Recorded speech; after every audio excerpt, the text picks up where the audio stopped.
মেয়েদের জীবনটা এত সহজ না জানা। বিয়ের আগে শুনতে হয় এ তো পরের বাড়ির বউ হবে, আর বিয়ের পর শুনতে হয় এ তো অন্য বাড়ির মেয়ে। মেয়েরা কাঁদে, কারণে অকারণে কাঁদে, কখনো নিজের জন্য, কখনো প্রিয় মানুষের জন্য, আবার কখনো নিজের আসল বাড়িটা খুঁজে না পাওয়ার জন্য। মেয়েরা ভাসমান থাকে আজীবন, কখনো বাপের বাড়ি, কখনো বা শ্বশুর বাড়ি, আবার কখনো সন্তানের বাড়ি, আর শেষমেশ নিকষ অন্ধকারে। সারা জীবন উৎসর্গ করে, তবু মেয়েদের জানা হয় না সে আসলে কোন বাড়ির ফিক্সড মেম্বার।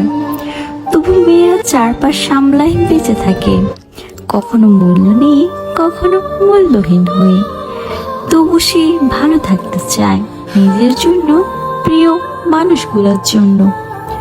সবার জীবনটা একটা হলেও মেয়েদের জীবনে জন্ম আসে কয়েকবার, কারো সুখের জন্য, কারো বিষাদের জন্য।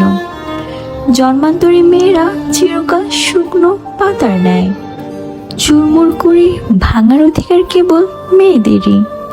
জীবন তো একটাই, পৃথিবীর সকল নারীরাও বেঁচে থাকুক তার প্রাপ্ত সম্মান নিয়ে।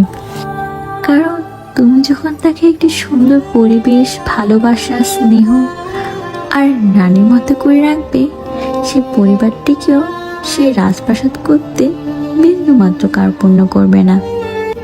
এমন নিত্য নতুন আর গল্প কবিতা শুনতে চাইলে আমার পেজ টুকু অ্যান্ড টুকু স্টোরির সাথে থাকবেন।